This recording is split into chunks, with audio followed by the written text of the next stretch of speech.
สบายดีท่านผู้ชมอันนี้คือบรรยากาศของบ้านดงกิโลเด้อท่านผู้ชมบ้านดงกิโลเมืองอาจสะพังทองแข้งสวรรณเขตก็เลยเห็นบรรยากาศแคมข้างทางก็เลยถ่ายบ้านบรรยากาศบ้านดงกิโลให้ท่านผู้ชมนะครับชมนำกันนี่บรรยากาศบ้านดงกิโลท่านผู้ชมผู้ใดเคยไปเคยมาก็มาเที่ยวมาชมได้บรรยากาศของบ้านดงกิโลนี่ถ้าว่ารับไปหลายผ่านปีเนาะยังบ่เคยเห็นยังบ่ได้กลับมาจากเถื่อครับมาเบิ่งเอาได้บรรยากาศของบ้านดงกิโลว่าเป็นอะไรเปลี่ยนไปหลายปานใดแล้วนี่ท่านผู้ชมทั้งหลายที่เคยเฮียนอยู่บ้านดงกิโลเนาะมันมีโรงเรียนมต้นมปลายอยู่บ้านดงกิโลนี่โรงเรียนก็มาเฮียนอยู่นี่ได้ส่วนหลายก็บ้านดงกิโลนี่แหละ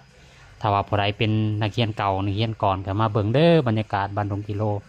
ว่ามันเปลี่ยนไปหลายสำใดแล้วอันนี้ก็ครัวเซจำพรเนาะของบ้านดงกิโลนี่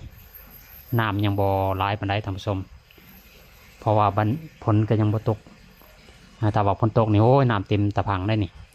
ปกตินี่อยู่นี่ก็น้ำท่วมถ้าว่าฝนตกนี่ตรงไห้ตรงนานี่ก็จะท่วมได้พอวันนี้น้ำมันเป็นเริงก็เลยเห็นให้น้ำมาอังอยู่ในตรงไห้ตรงนานี่แต่ณปัจจุบันนี่น้ำยังบ่มาท่านผู้ชมฝนก็ยังบ่ตกหลายปานใดก็เลยเห็นให้ท่านผู้ชมได้เห็นตรงไหนตรงนั้นอันนี้คือบ้านดงเห็นท่านผู้ชมนี่บ้านดงเห็นเด้อนี่เด้อ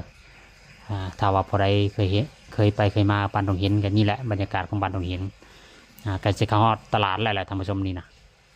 ตลาดหุงเฮืองท่านผู้ชมของบ้านดงเห็นนี่ถ้าว่าพอใดสัญจรไปมาก็จะโหดีเนาะอันนี้คือนี่บ้านดงเห็นนั่นอันนี้คือตลาดหุงเฮืองท่านผู้ชมบ้านดงเห็นนี่มีคุ้มเนื้อแล้วก็คุ้มไตตามผู้ชมเต็มเมื่อก่อนเขาเอิ่นนะหรือว่าคุ้มเนื้อแล้วก็คุ้มไตพี่ก็จะเป็นคุ้มดินจีเขาเอิ่นเต็มเมื่อก่อนได้อันนี้นี่ตลาดอันนี้ตลาดตรงเห็นตามผู้ชมในบรรยากาศอันนี้ก็ห้างขายเครื่องเนี่ยห้างขายของกินซุกมาซื้อมา